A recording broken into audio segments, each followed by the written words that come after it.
እግዚአብሔር ከፈርዖን እጅና ከፈርዖን ጭቆና ነፃ እንዴት እንዳወጣ ከሃማ እጅ ደግሞ መርዶክዮስን እንዴት ነፃ እንዳወጣ ተመልክተናል እና በጣም ደስ ያለኝ በመንፈስ እየተነዳው ነበር ያገለገልኩት። ዛሬ ትንሽ ስለኛ መናገር ፈልግና ከዛ ወደ ጌታ እራት እንሄዳለን። እንግዲህ በዚህ ምድር ላይ ጠላት እንዳለው ሰው ባላጋራ እንዳለው ሰው የኛን ሰላም የኛን ደስታ የኛን እረፍት የኛን ተዘልሎ መቀመጥ መባረክና ጤንነት የማይወድ አንድ ክፉ ባላጋራ እንዳለን ማወቅ አለብን። የእግዚአብሔር ቃል ሲናገር ምንድነው የሚለው? ባላጋራችሁ ዲያብሎስ ይላል። ባላጋራ ነው እሱ። የኛ ጠላታችን ማነው? ሰይጣን። ባላጋራችሁ ዲያብሎስ የሚውጣውን ፈልጎ እንደሚያገሳ አንበሳ በዙሪያችሁ ሁሉ ይዞራል። ለምን? ክፍተት ካገኘ ይገባና ህይወታችሁን፣ ጤንነታችሁን፣ ትዳራችሁን፣ መንፈሳዊ ነገራችሁን ይመታና እድል ፋንታ በሰጣችሁበት ቦታ ያበላሸዋል። ስለዚህ ዲያብሎስ ምንድነው? ባላጋራችን ነው። ዲያብሎስ ምንድነው? ጠላት ነው። የሱ ደግሞ ወኪል ሆነው የሚያሰማራቸው አጋንንት የሚባሉ እርኩሳን መናፍስት የሚባሉ ደግሞ ምኖች አሉ? ጭፍሮች አሉ። እነዚህ ደግሞ የሚያዙና ለነዚህ አጋንንት እርኩስ መናፍስት ደግሞ የሚታዘዙ የሰይጣንና የርኩስ መናፍስቶች ደግሞ ፈረሶች የሚባሉ አሉ። ምኖች ናቸው? ስጋ ለባሽ ሆነው ጠንቋይ፣ ደጋሚ፣ አስማተኛ፣ ሟርተኛ የሚባለው በጨለማው ዓለም ገዢ ስር ሆነው በእርኩስ መናፍስት የጨለማውን ስራ በምድራችን የሚሰሩ መናፍስቶች አሉ። ስለዚህ ከየትኛውም በለው ከፖለቲካ ጀርባ እነሱ ሊኖሩ ይችላሉ። ከኢኮኖሚ ጀርባ እነሱ ሊኖሩ ይችላሉ። ከእምነቶች ጀርባ እነሱ ሊኖሩ ይችላሉ። ከትምህርት በሉ ከአርቱ በሉ ከየትኛውም ጀርባ እነዚህ መናፍስቶች ይንቀሳቀሳሉ። በማ በሰራዊቶቹ። ስለዚህ እግዚአብሔር ደግሞ አንተን አንቺን እኔን ያዳነን ከየት ነው ስንል ከጨለማው ስልጣን አድኖ። እስቲ ጩና በሉ በደንብ በሉት። ከጨለማው ስልጣን አድኖን የኃጢአት ፍሬት ወዳገኘንበት ወደ ልጁ ፍቅር መንግስት አፈለሰን። አሁን እኛ ፈልሰናል ወደ ፍቅሩ ልጅ መንግስት። ወደ ማን መንግስት? ወደ እግዚአብሔር መንግስት። ወደ ክርስቶስ መንግስት። ማን የሚሰራበት? መንፈስ ቅዱስ ወደሚሰራበት ወደዚህ መንግስት ውስጥ ፈልሰናል። አሜን። ከጨለማ ወደ ብርሃን መጥተናል። ከሰይጣን ግዛት ወደ እግዚአብሔር ዞር ብለናል። ግን ክርስቲያኖች ያላወቅነው በዚህ ምድር ስንኖር የዚህ ዓለም ገዢ የተባለ ዲያብሎስ ዓለምን ይገዛል። የዚህ ዓለም አምላክ ያለው ጳውሎስ ዓለምን ይገዛል። ሰይጣን እሱ በሚገዛባት ምድር እኛ ደግሞ በዚህ ምድር ብርሃን ሆነን ጨው ሆነን እንድንኖር ጌታ ጠርቶናል። አሜን በሉት እስቲ። ጠላት እንደሌለው ሰው፣ ባላጋራ እንደሌለው ሰው ሊገላችሁ፣ ሊያደህያችሁ፣ በመርገም ሊመታችሁ፣ በበሽታ ሊመታችሁ ሁልጊዜ ጦሩን የሰበቀ ጠላት እንዳለው ሰው ነቅተን እንድንኖር ማን ይፈልጋል? ብዙዎቻችን ክርስቲያኖች ተዘናግተናል። የእግዚአብሔር ቃል የሚናገረው በደንብ ስሙኝ። በእግዚአብሔር ቤት እንዴት መኖር እንዳለብህ ታውቅ ዘንድ ይህንን እጽፍልሃለሁ። ክርስቲያኖች በደሙ የተዋጁ ዳግመኛ የተወለዱ የእግዚአብሔር ልጆች የሆኑ መንፈስ ቅዱስ ያደረባቸው የቅዱሳን ህብረትና ጉባኤ በዚህ ምድር እንዴት መኖር እንዳለባቸው ያማወቅ አለባቸው። ምክንያቱም የእግዚአብሔር ቤት የእውነት አምድና የእውነት መሰረት ነው ይላል። አያችሁ፣ በእግዚአብሔር ቤት ውስጥ እንዴት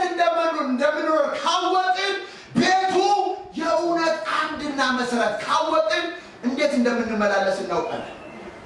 አያችሁ ሰይጣን ክርስቲያኖችን አሁን በብዙ ነገር ተስፋ ያስቆረጣቸው፣ በብዙ ነገር አቅመ ቢስ አድርጓቸው፣ በብዙ ነገር ኃይል የሌላቸው አድርጓቸው እያመላለሳቸው። ስለዚህ ወገኖቼ ዛሬ ግብፅ ምድርን ፈርዖን ተስፋ አላቸው፣ ኪዳን አላቸው፣ ለአባቶቻቸው የተነገረላቸው ርስት አላቸው። ጊዜው ሲደርስ ወደዛ እንዳይወጡ ኑ እንጠበብባቸው፣ እንዳይወጡ እናድርጋቸው፣ እናስጨንቃቸው ብሎ እንዴት እንደተቋቋመው ከዛም ቀጥሎ እናንተ ቅሩ ሚስት እናንተ ውጡ፣ ሚስቶቻችሁ ልጆቻችሁ ከብቶቻችሁ ናል ኖ እሺ ሚስቶቻችሁን ይዛችሁ ሂዱ፣ ልጆቻችሁና ከብታችሁ ይሁኑ አይሆንም። እሺ ልጆቻችሁ ሚስቶቻችሁ እናንተ ውጡ፣ ከብቶቻችሁ ይግሩ አይሆንም። ከዛስ እሺ ከብቶቻችሁ አይሆንም። ሸኮና የኮቴ ሸኮና ታውቃላችሁ? ሸኮናውን እንኳን ጥለን አንወጣ ብለው ሲጨክኑ እግዚአብሔር ከነሱ ጋር ሆኖ የበኩሩን መጥቶ ግብፅን በዝብዘው በወርቅና በብር በሞገስ ወጡ ይላል። ጽናት ክርስቲያን ጽናት ያስፈልገዋል። ከጠላት ጋር መጋደላችን እስቲ በሉት መጋደላችን ከስጋና ከደም ጋር አይደለም፣ በአየር ላይ ካሉ እርኩሳን መናፍስት አለቆች ስልጣናት ጋር ከዚህ ዓለም ገዢ እርኩሳን መናፍስት ሰራዊት ጋር ነው ይላል። ስለዚህ አንተን አንቺን እኔን መጽሐፍ ቅዱስ ምንድን ነው የሚለው? በጌታና በኃይሉ ችሎት የበረታችሁ ሁኑ። እስጩና በሉት በጌታና በኃይሉ ችሎት። አረ ለእግዚአብሔር ልጆች በሉት በጌታና በኃይሉ ችሎት። በጌታና በኃይሉ ችሎት የበረታችሁ ሁኑ። የዲያብሎስ ሽንገላን የምትቃወሙ ስትበረቱ ነው፣ ስትደክሙ አይደለም። እንደ ክርስቶስ በጎ ወታደር ሆነ መልካሙን ገድል የማትጋደል ከሆነ ሰይጣን ይገለሃል። ስለዚህ እንድንጋደል እግዚአብሔር ቤተ ክርስቲያንን ጠርቶታል። አሜን። ብዙዎቻችን በሕይወታችን ተጽዕኖ የሚያደርግብንን እንዳንጸልይ የሚከለክለንን፣ እንዳናነብ የሚከለክለንን፣ እንዳንመሰክር ፍርሃት የሚያደርግብንን መንፈስ እንኳን ከላያችን ላይ ያለው ተጽዕኖና ከላያችን ላይ ያለው ግርዶች መምታት አቅቶናል። እንኳን እንደ ቤተ ክርስቲያን በኢትዮጵያ ምድር ላይ ያሉትን ኃይላት የተባሉትን፣ ስልጣናት የተባሉትን፣ አለቅነት የተባሉትን መንፈሳዊ ዓለም ላይ ቤተ ክርስቲያን ትዋጋ።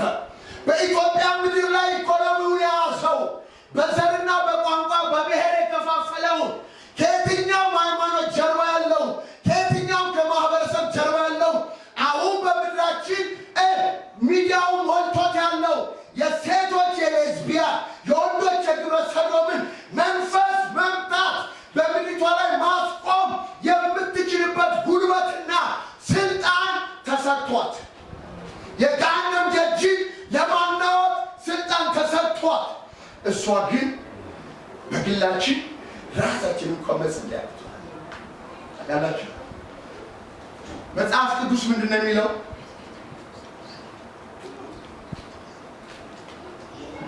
ኤርምያስ እንዲህ አላቸው፣ ከእግረኛ ጋር መዋጋት ካቃተክ ሲበሉት እግረኛ ማለት ተራ ወታደር ነው። ክላሽ ይዞ የሚዋጋ ነው እግረኛ። ኤርምያስ እንዲህ አላቸው፣ ከእግረኛ ጋር መዋጋት ካቃተ ከፈረሰኛውና ከሰረገላው ጋር እንዴት ልትዋጋ ትችላለህ ይላል። ስለዚህ ወገኖቼ በሰይጣን እንዳንታለል የሰይጣንን ሐሳብ አንስቶኝ እስቲ በሉት ሰይጣን ሐሳብ በደንብ በሉልኝ፣ በደንብ በሉልኝ።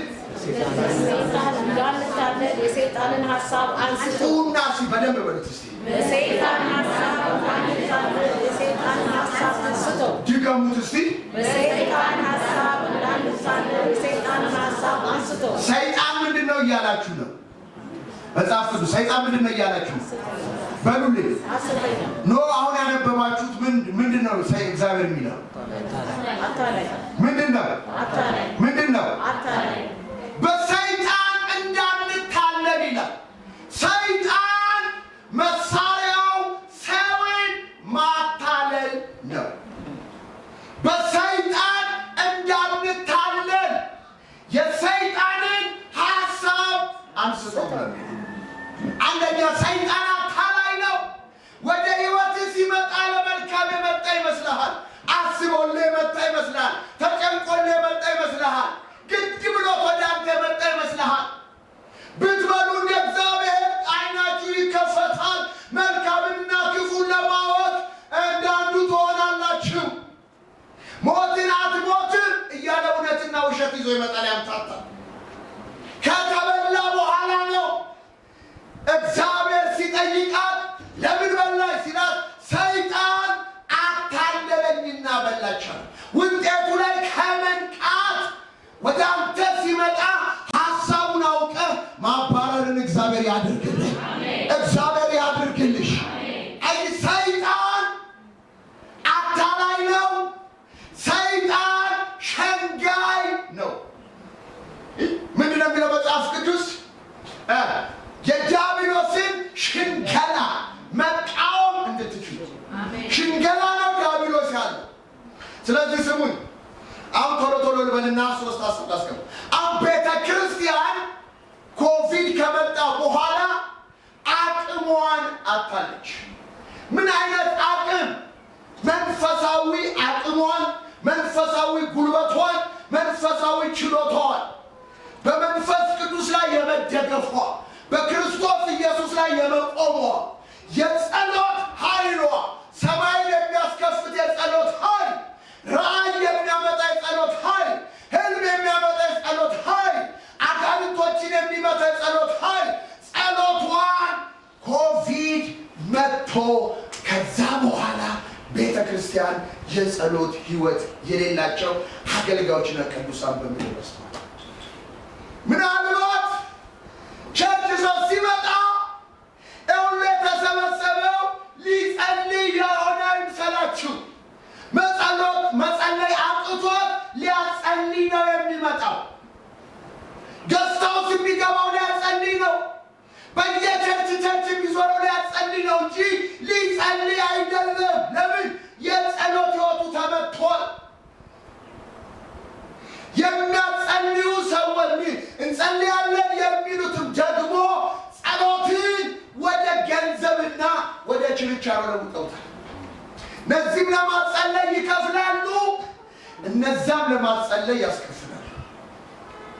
ስለዚህ ይሄ ሁሉ ምንም ነገር በህይወት ለውጥ ያመጣል። ስለዚህ ዛሬ ለእኛ ቤተ ክርስቲያን እግዚአብሔር ለቤተ እምነታችን ለአማኑኤል ለምድሪቷም ሰይጣን እያደረገ ያለውን ነገር እነግራቸዋለሁ። በሰይጣን እንዳንታለል ኢየሱስን ሐሳብ አንስተን እስቲ በሉት። ከጎን ያለው ጨብጡትና በሉት። ሰይጣን እንዴት ነው ክርስቲያኖች የሚያታልለው ስንል የመጀመሪያ ብዙ ማታለል አለው። የመጀመሪያው ከእግዚአብሔር ቤት ማስቀረት ነው። ወደ እግዚአብሔር ቤት እንዳትመጣ መከልከል ነው። ለምንድን ነው ወደ እግዚአብሔር ቤት እንዳይመጣ ሰውን ሰይጣን የሚከለክለው ስትሉ፣ በእግዚአብሔር ቤት ውስጥ፣ በክርስቶስ ቤት ውስጥ፣ በእግዚአብሔር መንግስት ውስጥ ያለው የመንፈስ ቅዱስ ፍሰት ስላለ፣ የመንፈስ ቅዱስ መጽናናት ስላለ፣ የመንፈስ ቅዱስ ደስታ ስላለ፣ የመንፈስ ቅዱስ ኃይል ስላለ፣ የመንፈስ ቅዱስ ጸጋ ስላለ ይሄንን እንዳይካፈሉ ሰይጣን ማስቀረት ይፈልጋል። እያችሁ ለምን ብላችሁ ብትጠይቁ መጽሐፍ ቅዱስ ወደ እግዚአብሔር ቤት እንሂድ ባሉን ጊዜ ከፋኝ አይደለም የሚለው ደስ አለኝ። እስቲ በሉት እስቲ አይ ወደ እግዚአብሔር ቤት ሰው እንሂድ ሲል እሑድ ሲደርስ ሐሴትና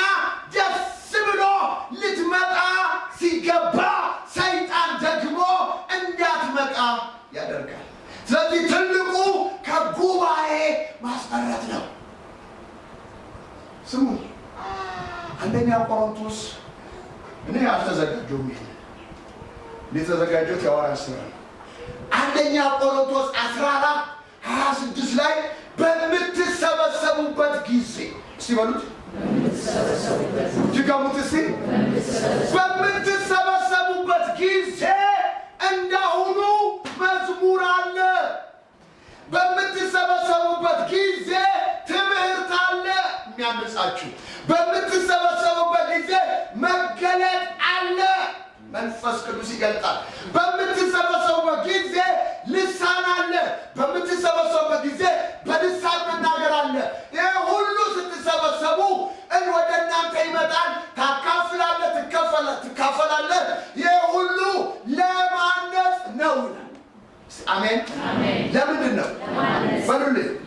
ማነጽ የሚለው አይኮኖሚዮ ማለት የውስጥ ሰውነትህን፣ መንፈሳዊ ህይወትህን፣ መንፈሳዊ አቅምህን፣ መንፈሳዊ ጉልበትህን የምትገነባበት፣ አቅምህ የሚዳብርበት፣ ውስጣዊ ሰውነት የሚጠነክርበት፣ የቅድስና ህይወት የሚበረታበት ስትሰበሰብ ነው።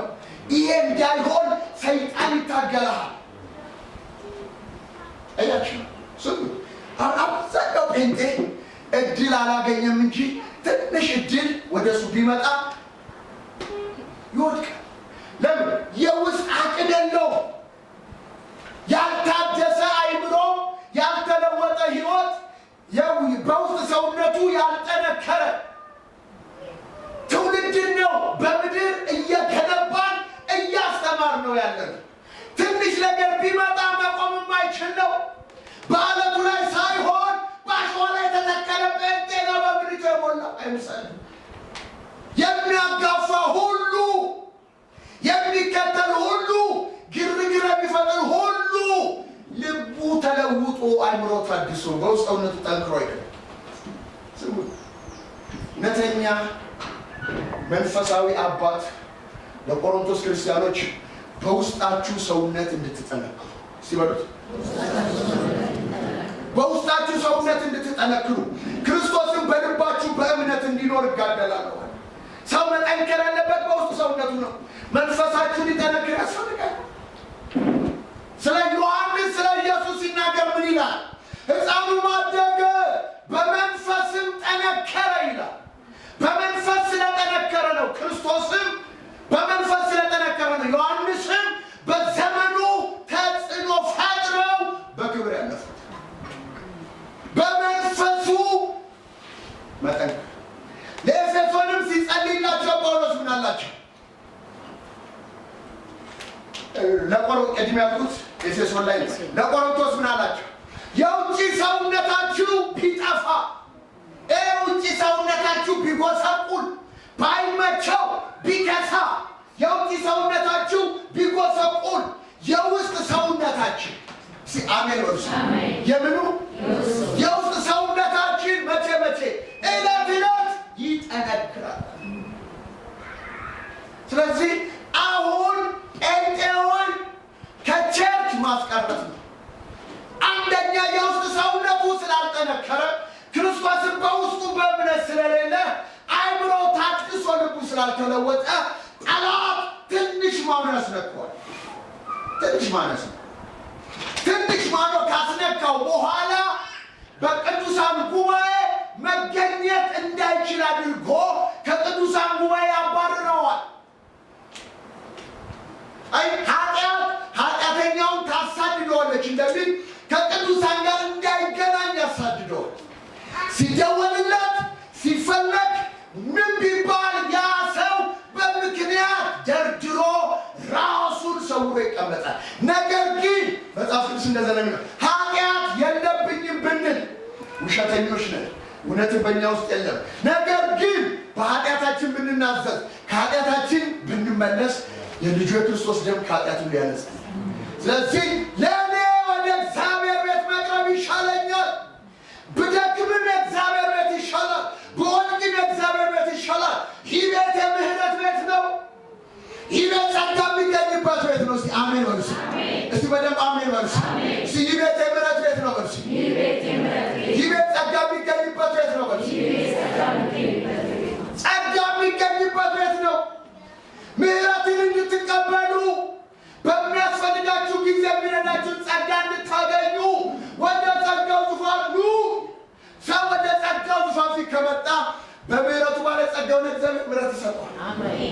አሜን አሜን።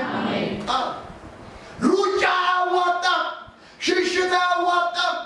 በእግዚአብሔር ፊት መደፋት ምሕረትን እንዲያመጣና ከእንደገና የሕይወት ታድሶ አምጥቶ ሕይወት መቀጠል ይቻላል። ማንም ብርቱ አይደለም። መጽሐፍ ቅዱስ እኮ ለዚህ ነው በመንገድሽ ብዛት ደከምሽ፣ ነገር ግን ተስፋ የለም ስላላሽ፣ መሐሪ አምላክ አለ ስላላሽ የጉልበት መታደስ ሆነልሽ። ሰው ከቤተ ክርስቲያን የሚያርቀው አንደኛ ኃጢአት፣ ሁለተኛ ባህሪያችን ነው። ያልተሰራ ባህሪ፣ ያልተገራ ባህሪ፣ ሐሜተኞች፣ ወሬኞች፣ እልህኞች፣ ክፎች፣ ምሕረት የማናደርግ ጨካኞች ስንሆን ቤተ ክርስቲያን ለበደሉን አገልጋዮች፣ ቤተ ክርስቲያን ለበደለችን፣ ቤተ ክርስቲያን ውስጥ ለበደለን ወንድም ምሕረት ማድረግ የሚባል ውስጣችን አሞት እንደሚጠጣ ሲያንገፈግፈን ስሙ። ጌታ ሲያስተምር ወንድምህ ቢበድልህ ጥራውና እንዲህ ካለ ሁለት ሰው አስቀምጥና እነሱ የማይሰማ ከሆነ ለቤተ ክርስቲያን ስጣት።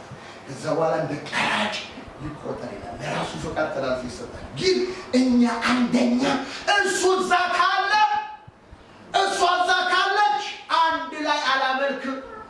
ወንድሜ የኔም ቤተ ክርስቲያን አይደለም፣ የመሪዎችን ቤተ ክርስቲያን አይደለም፣ በኢትዮጵያ ምድር በዓለም ያለ ሁሉ ቤተ ክርስቲያን ባለራዕይ የሚበለው መስራች የነሱ አይደለም። ቤተ ክርስቲያን ባለቤት አላት። ባለቤቱ ኢየሱስ ይባላል። እስቱና አሜን በሉ። ማን ይባላል? ኢየሱስ። ማን ይባላል? ኢየሱስ። ለመጀመሪያ ጊዜ ኢየሱስ ነው ቤተ ክርስቲያኔ በዚህ ዓለት ላይ ሰራለው የገሃነም ደጆች አይችሏትም ያለው የቤቱ ጌታ ኢየሱስ ነው። አሜን። የማንም አይደለም። ቤተ ክርስቲያን በደረጃ አትቀርም። በሙሉ ጊዜ አገልጋዮች አትቀሩም። አንድ ላይ በምታገለግሉት እህቶች አትቀሩም። በቤተ ክርስቲያን አባል አትቀርም። የፈለገ ገንዘብ ወስዶ ይከልክል፣ የፈለገው ነገር ያድርግ፣ ይማ የፈለገው ነገር ያድርግ፣ ምሕረት አድርግ ነው የሚለው እንጂ ከቤተ ክርስቲያን ጥፋ አይ ባህሪያችን ከቤተ ክርስቲያን። ሶስተኛ ምክንያተኞች እንሆናለን። ልክ ያቺ መሀልዬ ላይ ውዷ መጥቶ ሲያንኳኳላት አይ ታጥቤያለሁኝ፣ አልጋ ላይ ተኝቻለሁኝ፣ በሬ ተቆልፏል፣ እንዴት ወርዳለሁኝ ያለች። እባክሽ ክፈችልኝ የኔ ውድ፣ ዝናብ በቆንዳ ላይ ይወርዳል፣ ብርድ ይመጣኛል፣ ክፈችልኝ አለ። ምክንያት ደረደረች። ውድዋ ለምኗት ከሷ ራቀ። ትንሽ ስትሄድ ከተማ ላይ ወንበዴዎች ደበደቧት። ስለዚህ ስሙኝ፣ ቸርች ሩቅ ነው ተብሎ ሩቅ ነው ያለው ተብሎ ቸርች አይቀርም። ደክም በስራ ሳምንት ሙሉ ደክም ያለሁን ረፍት አደርጋለሁ ተብሎ ስራ አይቀርም። ምክንያቶች ልደት አለብኝ፣ ሰርግ አለብኝ፣ ለቅሶ አለብኝ፣ ልጄን አሞብኛል፣ ከስራ ደክሞኛል። እነዚህ ሁሉ ምክንያቶች ከቸርች የሚያስቀሩን ከሆነ እኛን ሰይጣን እየተጠቀመብን ነው። ስለዚህ ከቸርች የሚያስቀር ምንም ጉዳይ ሊኖር አይችልም። እግዚአብሔር ይህንን ነው ዋጋ የከፈለልህን ጌታ ዋጋ ከፍለ መምጣት ካቃተ የክርስቶስ ፍቅር በውስጥ አልገባ እና ሀብትሽ ግራር ሰፈር ነው የሚባለው፣ ወይራ ሰፈር ነው ግራር ሰፈር የሚባለው። ከዛ ዋጋ እየከፈለ ይመጣ ነበር። ያንን ዋጋ አይቶ እግዚአብሔር ደግሞ መኪና ሰጠኝ። መኪና ሰጠኝ ብሎ ደግሞ አልኮራም። ከሳንዳፋ 30 ምናምን ኪሎ ሜትር እየነዳ በጠዋት ይመጣል። እግዚአብሔር ልብህን ነው የሚያየው። ርቆኛል፣ ትራንስፖርት የለኝም፣ አሞኛል፣ ስራ ደክሞኛል ብለህ የእግዚአብሔርን ጊዜ በሌላ ነገር የምትተካ ከሆነ አንተ